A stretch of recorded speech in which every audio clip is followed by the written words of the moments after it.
आज सबसे पहले तो आप मुझको ये बताइए कि आपके शहर का सबसे फेमस नाश्ता क्या है। जैसे इंदौर का पोहा जलेबी या फिर दिल्ली का छोला भटूरा, है ना। आपके शहर का बेस्ट नाश्ता कौन सा है, बताइए बताइए। भाई मेरे शहर लखनऊ का सबसे फेमस और सबसे पसंदीदा नाश्ता है खस्ता कचौड़ियां। तो होता क्या है कि सुबह सुबह हलवाई की दुकान के बाहर ना लाइन लग जाती है गर्मा गर्म खस्ता कचौड़ियों के लिए। और ये खस्ता कचौड़ियां जो है ना सर्व की जाती हैं आलू की सूखी सब्जी के साथ, और इसी के साथ साथ होती हैं चटनियां, और इनका बेस्ट कॉम्बिनेशन बनता है जलेबी के साथ। तो चलिए फिर आज अपने शहर का स्पेशल नाश्ता आपको खिलाती हूँ, फिर एक दिन आपके शहर का भी स्पेशल बनाएंगे, ठीक है।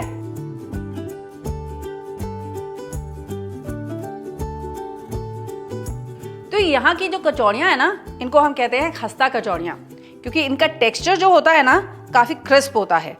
देखिए कितने खस्ता हैं ये, कितना फ्लेकी टेक्सचर है इनका। तो आज सबसे पहले तो आपको ये बताऊंगी कि इन खस्ता कचौड़ियों का जो डो है ना वो कैसे बनाना है, ताकि आपकी जो कचौड़ियां वो खस्ता बनी रहे। फिर इनकी फिलिंग बनाएंगे। उसके बाद इसके साथ की वो जो आलू की सब्जी होती है ना सूखी वाली, वो बहुत स्पेशल होती है, वो आपको बनाना सिखाऊंगी। और वीडियो को आखिर तक देखिएगा, क्योंकि आखिर में शेयर करूंगी वो राज कि कैसे इन कचौड़ियों को फ्राई करना है कि जिसकी वजह से ये जो कचौड़ियां हैं वो एकदम गुब्बारे की तरह से फूलेंगी भी और क्रिस्प यानी कि खस्ता भी बनी रहेंगी। क्या कहा, जलेबी? हाँ जी हाँ, एक्सपीरियंस फुल यानी कंप्लीट मिलेगा। इसीलिए जलेबी भी बनेगी, वो भी 10 मिनट में इंस्टेंट वाली। तो शुरू करें।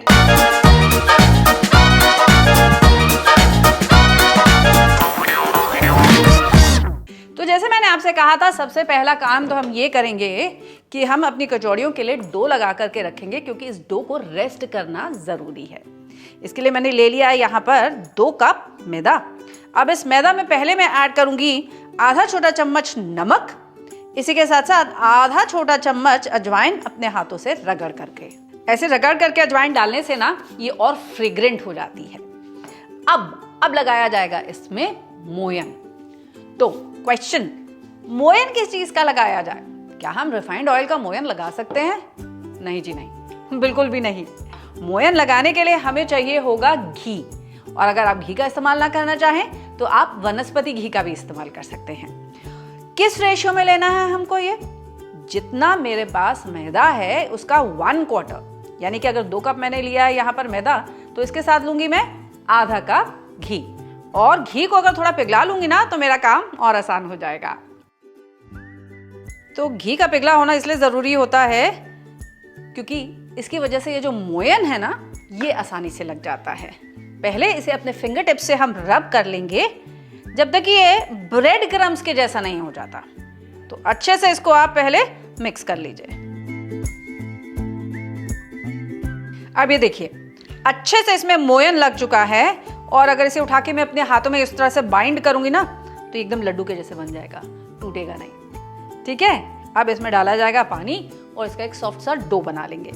लेकिन पानी भी ठंडा पानी नहीं ऐड करेंगे, इसमें हम गुनगुना पानी इसमें ऐड करेंगे, फॉर द सिंपल रीजन कि अगर हमने ठंडा पानी ऐड कर दिया तो जानते क्या होगा, ये जो घी है ये वापस से जमने लग जाएगा और अच्छे से बाइंड नहीं होगा। और थोड़ा थोड़ा करके पानी डालेंगे, सारा इकट्ठा नहीं डालेंगे, ठीक है। और इसको एक सॉफ्ट डो की तरह से हम नीड कर लेंगे। अब ये देखिए एक बढ़िया सा सॉफ्ट सा डो हमने प्रिपेयर कर लिया है, देख रहे हैं। अब इस डो को मैं 20 मिनट के लिए रेस्ट करने के लिए छोड़ दूंगी। ये एक बहुत इंपॉर्टेंट पार्ट है आपके पूरे प्रोसेस का, इसे बिल्कुल स्किप मत कीजिएगा। Do done. अब क्या कहा था आपसे, नेक्स्ट स्टेप क्या होगा, इसकी फिलिंग प्रिपेयर करेंगे। और फिलिंग बनेगी उड़द की दाल के साथ, जिसे मैंने ऑलरेडी यहां पर सोक करके रख लिया है। तो ये आधा कप भीगी हुई उड़द की दाल है, और इसका सारा पानी में ड्रेन आउट कर दूंगी, और इसके बाद इसको बिना पानी के दरदरा सा पीस लूंगी मिक्सी में। तो ये देखिए इसका जो मैंने पेस्ट बनाया है ना वो बहुत फाइन नहीं है, हल्का सा दरदरा है, ऐसा पेस्ट हमको चाहिए। अब इसके लिए एक स्पेशल मसाला भी मुझे बनाना पड़ेगा, जिसके लिए कुछ ये इंग्रेडिएंट्स हैं जिनको मैं हल्का सा ड्राई रोस्ट कर लूंगी। 2 चम्मच ये खड़ा धनिया, इसी के साथ साथ 1 चम्मच सौंफ और 1 चम्मच जीरा, 1 चम्मच काली मिर्च को मैं लाइटली रोस्ट कर लूंगी। और उसके बाद इसको पीस करके ना इसका एक दरदरा सा हम पाउडर बना लेंगे।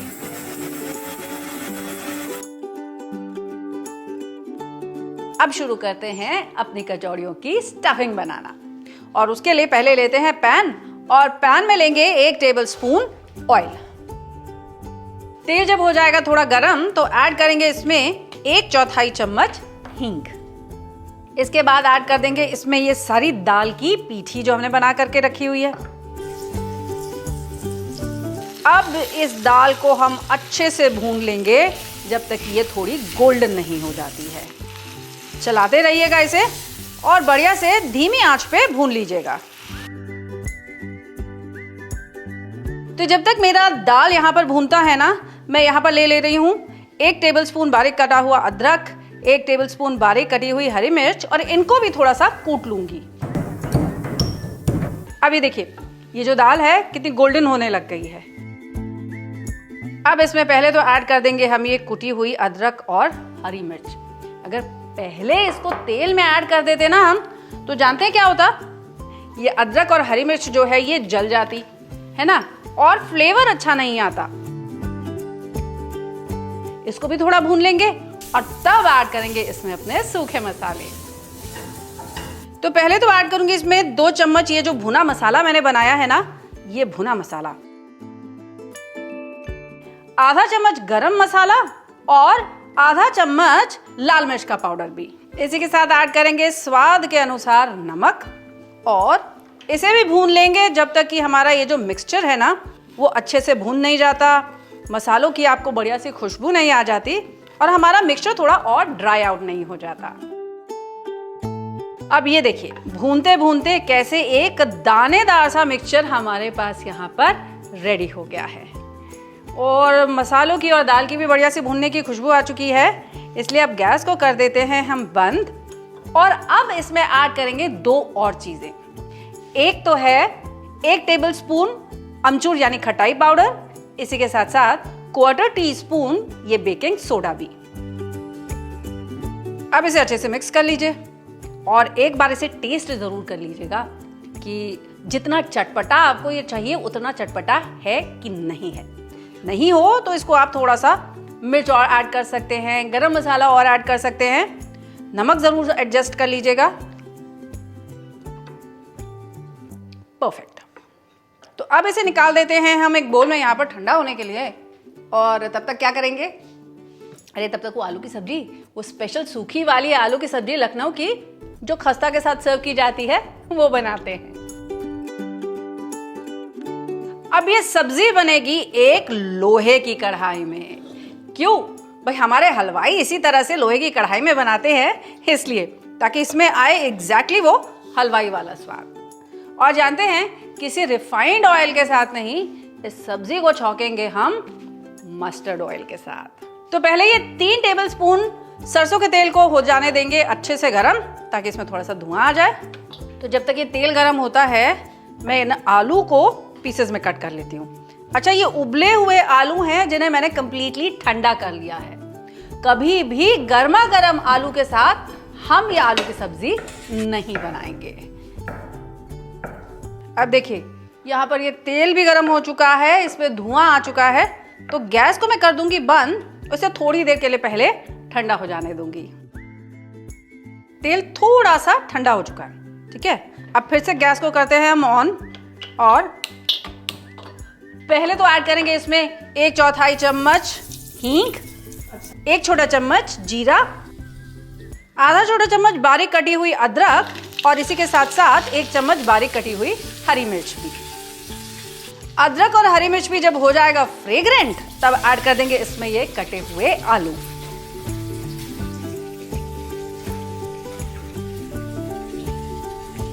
अब इस आलू को हम तब तक भून लेंगे जब तक ये आलू जो है वो अच्छे से गोल्डन नहीं हो जाते, थोड़े क्रिस्प नहीं हो जाते। अब ये देखिए बढ़िया से आलू जो है वो कुरकुरा हो चुका है, गोल्डन हो चुका है, देख रहे हैं आप, ऐसे। और आलू के भुनने की बढ़िया सी खुशबू भी आ चुकी है। इसीलिए अब ऐड करेंगे हम इसमें अपने सूखे मसाले। तो सबसे पहले तो ऐड कर देंगे ये जो भुना हुआ मसाले का पाउडर हमने बना करके रखा था ना, 3 टेबलस्पून ये भुना हुआ मसाला पाउडर, 1 चम्मच लाल मिर्च का पाउडर, 1 चम्मच धनिया पाउडर, स्वाद के अनुसार नमक और आधा चम्मच गरम मसाला पाउडर भी। अब धीमी धीमी आंच पर इन मसालों के साथ इस आलू को भी आप पक जाने दीजिए। आपने नोटिस किया हमने इसमें कोई हल्दी नहीं ऐड की है, क्योंकि अभी हम चाहते हैं कि ये आलू जैसे जैसे पकता जाए ना, ये इस लोहे की कढ़ाई का कलर और फ्लेवर दोनों ऑब्जॉर्व करता जाए। अब इस आलू को हल्का हल्का सा फोड़ती भी जाऊंगी, ज्यादा नहीं, बस थोड़ा सा। अब फाइनली ऐड करूंगी मैं इसमें 1 चम्मच खटाई पाउडर यानी कि अमचूर का पाउडर, और इसी के साथ साथ ये जो पुदीना है ना, ये पुदीना भी। इसी के साथ 1/4 छोटा चम्मच काला नमक और ये बारीक कटी हुई हरी धनिया। तो ये पुदीना, हींग, धनिया, ये सब क्या करते हैं, ये सब डाइजेस्टिव होते हैं। तो आप जो इतना मैदा खाएंगे ना कचौड़ी में, उसको हजम करने के लिए ये बहुत बहुत ज़रूरी है। और ऑफ कोर्स बढ़िया सा फ्लेवर तो देते ही है। तो अब सब्जी हो गई, इसे बंद करके मैं इसी लोहे की कढ़ाई में ही छोड़ दूंगी ताकि ये इसका टेस्ट और फ्लेवर थोड़ा सा और ऑब्जॉर्व कर सके। और फिर चढ़ाते हैं हम यहाँ पर अपनी कढ़ाई कचौड़ियाँ बनाने के लिए। अब ये डो भी हमारा रेस्ट कर चुका है ना, इस डो को कम से कम 1 मिनट के लिए मैं पहले और नीड कर लूंगी। अब इस डो के हम इक्वल साइज के बॉल्स ब्रेक कर लेंगे। अब आप इनको स्मूदन आउट कर लीजिए, गोल इनकी लोई बना लीजिए। लोई डन।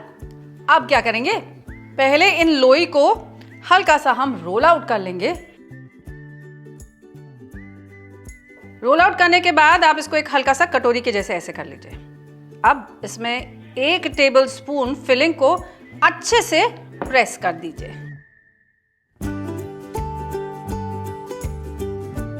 इसके बाद इसे अपने हथेलियों के बीच में आप दबा दीजिए और ये देखिए अपनी हथेली के साथ ही आपको इसको प्रेस करते जाना है। फिर ऐसे अपने फिंगर टिप्स के हेल्प से आप इसे स्प्रेड कर दीजिए। कचौड़ियों को हम बेलन से नहीं बेलेंगे, These are just going to be spread out like this।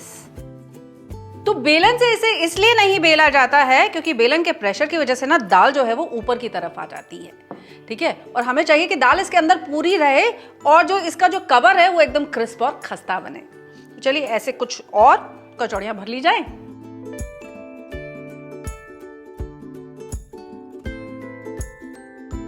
तो ये तैयार हो गई हमारी कचौड़ियां।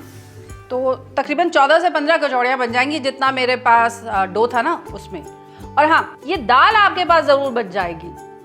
तो इस दाल को आप किसी भी एयरटाइट कंटेनर में स्टोर करके रख सकते हैं रेफ्रिजरेटर के अंदर कम से कम 15 दिन तक, ताकि जब भी कचौड़ियां खाने का मन करे ना तो बस ये दाल उठाइएगा और कचौड़ियां बनाइएगा।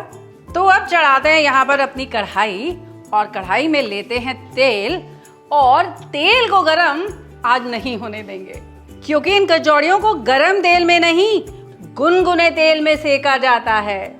और यकीन मानिए यही राज है इन कचौड़ियों के गुब्बारे की तरह से फूलने का। यकीन नहीं होता, देख लीजिएगा।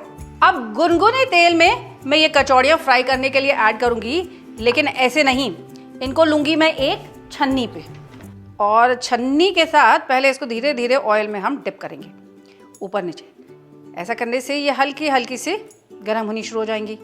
और दी होल आइडिया इज कि ये नीचे जो कढ़ाई की तली है ना उस पे इमीडिएटली ना बैठ जाएं। अब धीमी धीमी आंच पर यहाँ पर इन कचौड़ियों को हम सिकने देते हैं। और तब तक एक काम और करते हैं, जलेबियाँ, उन्हें भी तो शुरू करना है ना, तो उनके लिए पहले चाशनी गर्म करने के लिए चढ़ा देते हैं। चाशनी के लिए लेंगे 2 कप पानी और 2 कप चीनी और इसे पका लेंगे तकरीबन 7 से 8 मिनट के लिए, जब तक कि इसकी एक तार की चाशनी रेडी नहीं हो जाती। और जब तक हमारी ये कचौड़ियाँ भी फूल रही हैं धीमी धीमी आंच पर। हाँ, जलेबी अब जलेबी का बैटर तो भाई पूरी रात फर्मेंट किया जाता है, लेकिन नहीं, हम इसे बनाने जा रहे हैं आज इंस्टेंटली। सबसे पहले तो लेंगे हम 1 कप मैदा और इस 1 कप मैदा में ऐड करेंगे 1/4 कप दही। अब आप चाहें तो इसमें थोड़ा सा आप ये फूड कलर भी ऐड कर सकते हैं, ऑरेंज या येलो। इसमें ऐड करेंगे पानी और इसका एक बढ़िया सा थिक सा बैटर बना लेंगे। धीरे धीरे करके एक एक कचौड़ी को मैं यहाँ पर पलट दे रही हूँ ताकि ये दूसरी तरफ से भी क्रिस्प होती जाए। और आप देख रहे हैं कि अभी तक हमारी चाशनी रेडी हो चुकी है, लेकिन कचौड़ियाँ रेडी नहीं हुई हैं। मैंने आपसे कहा था ना, द ट्रिक इज कि आपको इसको बहुत धीमी आंच पर पकने देना है। तो जैसे मैंने कहा चाशनी भी हो गई, तो गैस को करते हैं बंद। चाशनी को हटाते हैं ताकि ये थोड़ी सी ठंडी हो जाए और गाढ़ी हो जाए। और कचौड़ियों को मैं यहाँ शिफ्ट कर दे रही हूँ और यहाँ चढ़ाने जा रही हूँ अब अपनी जलेबी की कढ़ाई। अब ये कढ़ाई है स्पेशल, इसे कहते हैं तई। और आप नोटिस करेंगे ये एकदम फ्लैट है। अगर आपके पास घर में इस तरह की फ्लैट कढ़ाई ना हो तो आप ये काम किसी भी फ्राइंग पैन में भी बहुत आसानी से कर सकते हैं। और इसमें बहुत ज़्यादा घी तेल की ज़रूरत हमें नहीं पड़ती है, केवल आधा इंच आप इसमें घी लीजिए। अब मेरे पास है यहाँ पर एक ग्लास और इसी के साथ साथ ये पाइपिंग बैग भी। आपके पास पाइपिंग बैग ना हो तो किसी दूध की थैली से भी ये काम बहुत आसानी से किया जा सकता है। बस इसमें लगाएंगे हम एक छोटा सा कट, जितनी मोटी आपको जलेबी चाहिए हो ना उस हिसाब से। अब ये जो पाइपिंग बैग है ना, इसको मैं ऐसे पलट करके अपने ग्लास पे लगा लूँगी, जिसकी वजह से इसके अंदर बैटर को फिल करना मेरे लिए बहुत आसान हो जाएगा। अब ये जो बैटर है 2-3 मिनट के लिए रेस्ट कर चुका है। इसे फिर से एक बार मैं अच्छे से फेंट लूँगी और अब इसमें ऐड करूँगी एक बहुत ही इम्पोर्टेंट इंग्रेडिएंट, और वो है 1 चम्मच बेकिंग पाउडर। जी हाँ, ये बेकिंग पाउडर देगा हमारे जलेबी को वो स्पॉन्जी सा टेक्सचर। अब इसे इमीडिएटली आप इसके अंदर मिक्स कर दीजिए। ये देखिए हो गया मिक्स। अब क्वेश्चन, क्या हम इनो यूज कर सकते हैं, बेकिंग पाउडर ही क्यों? तो भाई नहीं, हम इनो इस्तेमाल नहीं करेंगे। हमें चाहिए होगा इसके लिए बेकिंग पाउडर। क्यों? इनो जैसे ही गीला होता है वो इमीडिएटली, आपने देखा होगा, झाग छोड़ना शुरू कर देता है, वो फ्रॉथी हो जाता है। लेकिन बेकिंग पाउडर फ्रॉथी तब होगा या झाग तब छोड़ेगा जब ये गर्म होगा, यानी कि जब ये कढ़ाई में जाएगा। तो पहले इस बैटर को फिल कर लीजिए। अब मीडियम हॉट घी में हम पाइप आउट कर लेंगे अपनी जलेबियाँ। बहुत आसान है, बस गोल गोल गोल गोल बनाते जाइए और उसके बाद ऊपर से उसको एक लाइन से क्रॉस कर दीजिए।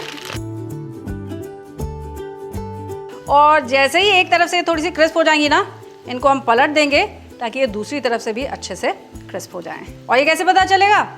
जो बबलिंग आप इसके ऊपर देख रहे हैं ना, जब ये बबलिंग कम होने लग जाएगी, दैट मीन्स अब ये क्रिस्प हो रही हैं। अब देखिए, अब इसके ऊपर ये जो बबलिंग आ रही थी ये एकदम कंप्लीटली सबसाइड कर चुकी है और ये जो जलेबी है ये भी बढ़िया से क्रिस्प हो चुकी है।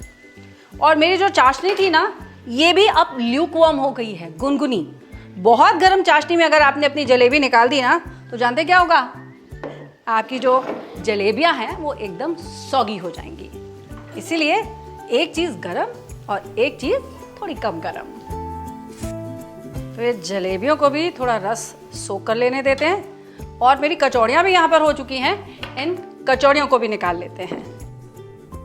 अब लीजिए, हो गया तैयार हमारे लखनऊ का ब्रेकफास्ट। खस्ता खस्ता कचौड़ियाँ हैं, गर्मा गर्म जलेबी है और इसी के साथ साथ ये बढ़िया सी आलू की सब्जी। और जैसे मैंने आपसे कहा था, इसे सर्व करेंगे हम ये ग्रीन चटनी और ये मीठी चटनी के साथ। ये काफ़ी रनी होती हैं, पतली होती हैं, गाढ़ी नहीं होती हैं। क्यों? क्योंकि फाइनली प्रेजेंट करने के लिए ना खस्ता लेते हैं, इसे फोड़ते हैं, इसके अंदर भरते हैं आलू और उसके ऊपर पोर करते हैं अपनी चटनीज और लेते हैं इसका मज़ा।